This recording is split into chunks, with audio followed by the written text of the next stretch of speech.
That night, Margaret, she returned to the old oak tree with Uncle Paul. The entrance was sealed, hidden beneath fresh moss and bark. There was no sign the door had ever been there. But etched faintly at the base of the trunk, newly carved, was a symbol, a small crescent moon over a leaf. It was the Lancaster family symbol, and beneath it, barely visible, was a date, May 9th, 2025. The letters kept coming. Over the next few weeks, more letters arrived. One hidden in an old book at the library, one Margaret hadn't seen since high school. Another was tucked into the lining of her childhood jewelry box, which she found at an antique shop 2 towns over. Each letter was dated a different year: 1993, 2001, 2012. And each one shared details no one else could have known. Lucy's memories of her 6th birthday, the time Margaret got lost at the county fair, the lullaby Emily used to hum before bed. In one letter, dated 2005, Lucy wrote, "I met someone here, Mom. He wasn't born in your world. He's kind. He listens. I think I might be falling in love." Another, in 2015, "There are children now. I think the tree lets them age slowly. They have your eyes." Margaret began to understand. This place beyond the oak wasn't a prison. It was a legacy, a bridge between worlds. And Lucy had become more than a daughter. She had become a keeper. One rainy afternoon, nearly a month after their return, a package arrived at the motel. No return address. Inside was a wooden box, carved with the same crescent and leaf symbol. Inside the box, one final letter. It read, May 6th, 2025. Dear Mom, the tree is closing again. The veil is healing. It may be a long time before it opens once more, but I'll be here, watching, guiding when I can. You once asked if we were lost. We weren't. We were becoming. Tell our story, so the next time the tree opens, someone will understand what it means to choose. With all my love, Lucy. Margaret pressed the letter to her chest. Outside, thunder rolled across the hills. The oak tree stood silent and ancient, its bark whispering secrets in the wind. And somewhere deep beneath its roots, Lucy watched and waited. It started with whispers in the cornfield. 12-year-old Isla Lancaster was used to the sound of wind rustling the stalks behind her grandmother's home. But this was different, softer, more rhythmic, like syllables being carried on the breeze. She heard her name, not in a voice she knew. Not exactly. It felt like a memory someone else had tucked inside her mind. And that was just the beginning. Margaret Lancaster had never told her granddaughter the full story. She kept the old letters in a locked chest, the newspaper clippings, the symbol of the tree, and even the family name etched in the old oak. They were secrets meant for another time. But Isla was different. She saw it in the way the girl lingered near the woods, the way she stared too long at the trees, as if waiting for something to blink back. One night, Isla knocked on her grandmother's door. "I had a dream," she said. "There was a girl with red hair and golden eyes. She called me her niece." Margaret's blood ran cold. Lucy. The next morning, Isla disappeared. Margaret and Paul searched for hours. The police were called. The woods were combed.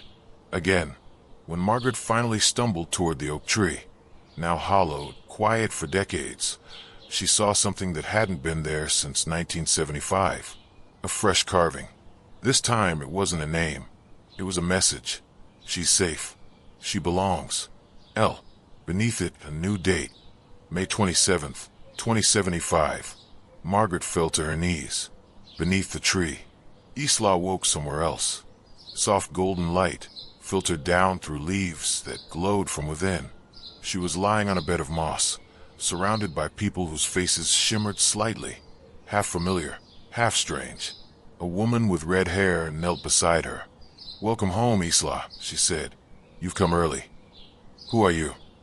Isla whispered. The woman smiled. "I'm Lucy, your great-aunt. I've been waiting a very long time." Behind her, 1,000 carvings shimmered across the walls, names, symbols, stories waiting to be told. And the tree pulsed once more. The tree was alive in ways Isla could barely comprehend. Its roots weren't just wood, they were memory. Every branch hummed with whispers. Every leaf shimmered with the echoes of those who had walked beneath its canopy. Time here folded in on itself like pages in a book, and Isla had just begun to read. Lucy guided her gently, never rushing, never pushing. They sat beside glowing pools, where Isla saw flashes of her own life, and others. Emily as a young woman, Margaret as a child, Paul's grief carved into silence, even Isla's own mother, whose name she now understood was part of a lineage far older than any birth certificate. One evening, Lucy brought her to the heartwood. It was the very center of the tree, a hollow chamber lit by soft golden light, where vines spiraled upward like a staircase into the sky. Here, Lucy told her the truth. There are always two, Lucy said, placing a palm against the bark, one to stay and one to remember. Isla frowned. I don't understand. The tree is a veil between worlds. It keeps balance between life and memory, between time and stillness. Someone has to tend it, and someone has to walk the world to ensure the stories aren't lost. Lucy knelt and placed a small wooden pendant in Isla's hand, engraved with the crescent over a leaf. You're the first in 50 years who's been able to hear the tree call, she whispered, which means you have a choice. Isla looked down at the pendant, then back into her great aunt's eyes. Do you want me to stay? She asked. Lucy's smile was warm and sad. It's not what I want. It's what you become. That night, Isla dreamed of her grandmother, of Paul sitting by the porch, staring out into the woods, of the house with the squeaky front step and the swing that creaked in the wind. She woke with her decision. Lucy led her to a door made of woven branches. It looked small and fragile, but Isla could feel the weight behind it, like pressing her hand to a thundercloud. If you go back, Lucy said, you'll remember everything, but time will be different. Years may have passed, or only minutes. I won't know until it opens. And if I stay? Isla asked. Lucy touched her shoulder. Then you'll begin your training. One day, you'll take my place. Isla held the pendant tightly. She closed her eyes, and she stepped forward. Margaret Lancaster sat in her old rocking chair on the porch, watching the sunset. It had been 1 year since Isla vanished. The police had given up. Even Paul had started to whisper about moving away. But Margaret knew. She always knew. Then, one evening, just before dusk, she heard the porch creak. She turned, and there Isla stood. Her hair was longer, her eyes a little brighter. Around her neck hung the wooden pendant. She said nothing. She just ran into her grandmother's arms. Later that night, Margaret asked, was she there? Isla nodded. She's not alone, and she's not gone. The pendant around Isla's neck hummed softly every night as she slept. She'd return with memories too vast to hold in her young mind all at once, but they came in dreams and flashes, in words that etched themselves into her notebook without her even trying. So she began writing. At first, it was just for herself, then for her grandmother, then, because the tree needed it written down, the hollow record. That's what Lucy called it. A living document passed from one keeper to the next, a record of the tree's history, and of the thing it was built to contain. According to the hollow record, the oak wasn't just old, it was ancient. Before Emily, before the Lancaster line, even before the name of their town, Millersfield.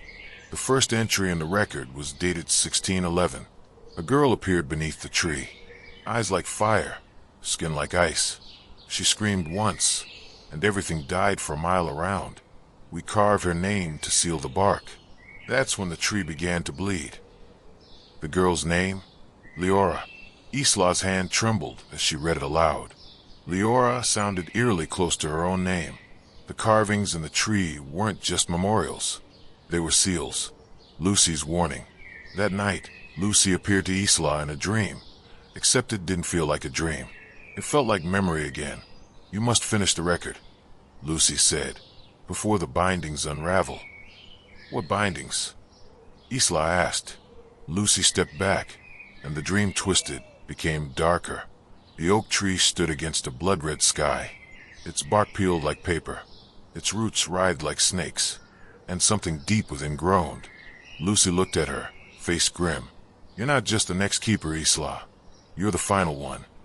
2 days later, strange things began happening in Millersfield. A sinkhole opened near the elementary school. The pond behind the church drained overnight.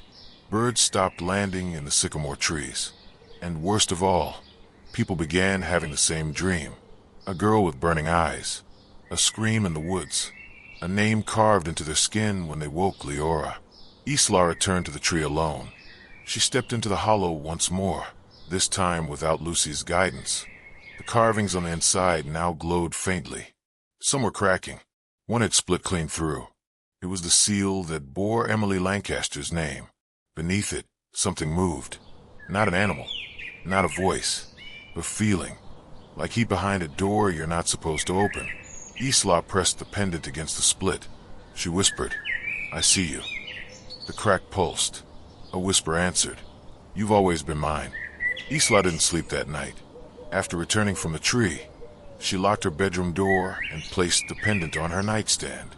It pulsed gently, like a heartbeat or a warning. She opened the hollow record, flipped to the page where Emily's name had split open, and beneath it, in ink she hadn't written, a new phrase appeared. "You are the end of what we began." The wind outside howled through the cornfields, and Isla swore she saw a girl standing at the edge of the woods, eyes burning gold, hair like wildfire, watching. The next morning, Isla dug deeper into the record. Her hands worked as if guided by something ancient. Her pencil moved before her thoughts caught up. And there she was again, Liora, written in looping black script across the top of a hidden page. Liora, born 1610, not keeper, not captive, something in between. She read the journal entry. They said she fell from the sky, or rose from the tree's roots. Either way, she brought fire. We carved her name to seal her in, but it was never enough, because she never truly left us. She only waits, and the Lancaster line is her tether. Isla's fingers trembled. Her great-grandmother Emily, her Aunt Lucy, even herself, were they all part of Liora's cycle? That night, Isla dreamt again. She stood in a burning meadow. The sky was black. The earth cracked and smoked. And in the center of it all, Liora. But this time, Liora didn't scream.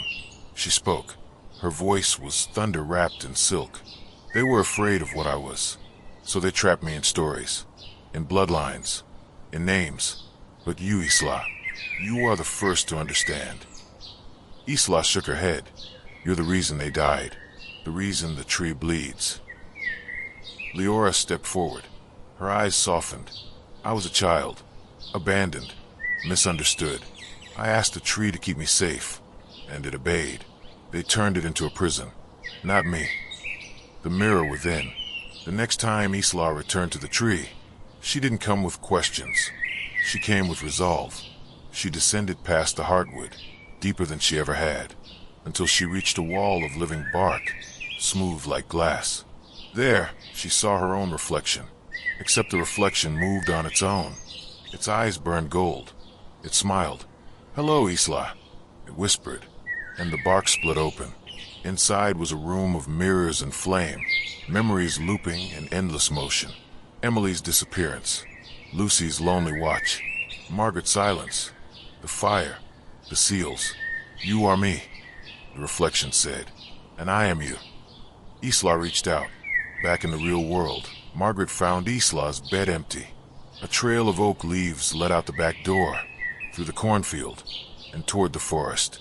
Paul ran ahead. Margaret followed, breath catching with every step.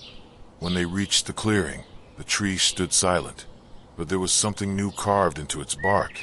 A name, Isla Lancaster, and beneath it one word, Keeper. The forest was unnervingly silent. No birds chirped. No wind rustled the leaves. Just the heavy stillness of a world holding its breath. Margaret stared at the freshly carved name on the ancient oak. Isla Lancaster. The bark oozed sap, crimson like blood. Paul reached out, his fingers brushing the carved letters, and suddenly the tree shuddered. The ground trembled beneath their feet. Cracks spidered through the trunk, and from each fissure, thick black mist hissed like a living thing. Isla still inside, Margaret whispered, fear tightening her throat. Inside the hollow, Isla drifted within a glowing amber void, surrounded by whispers, voices of those who came before. Liora appeared, flickering like a flame, childlike and eternal. You don't have to stay, Liora said, voice soft but urgent. You could leave. Break the tree. Set me free. Isla's eyes burned with determination. No, she said. You want freedom, but you don't want the pain you caused. The tree groaned around them, its ancient seals weakening. Outside, Paul and Margaret watched as the tree cracked and burned, threatening to collapse. But Paul's grip on the pendant was steady. Suddenly, the pendant dropped into his hand, warm, alive. Inside, Liora offered Isla her hand. Be more than a keeper. Be free, she whispered. But Isla knew the truth. Freeing Liora meant unleashing a darkness too great to contain. I'll stay, Isla said, voice steady but soft. But as myself, not as you. She pressed her hand to the tree's heart. Light surged through every carved name, sealing the cracks, calming the flames. Outside, Margaret collapsed in relief. The mist vanished. The tree was whole again. 1 year later, the oak still stands, scarred but alive. The town whispers of the girl who saved them all. The last keeper, Isla Lancaster. The pendant glows softly at Paul's neck, a silent reminder that the story isn't over. Because beneath the bark, in the quiet hum of the night, a voice whispers still. Not the last, just the longest light in the dark. What would you do if you found a secret carved into an ancient tree? Would you dare to uncover the truth, even if it means becoming part of the mystery forever?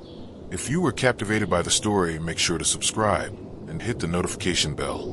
Because in Haven Tales, every story hides secret, and every secret is waiting to be found.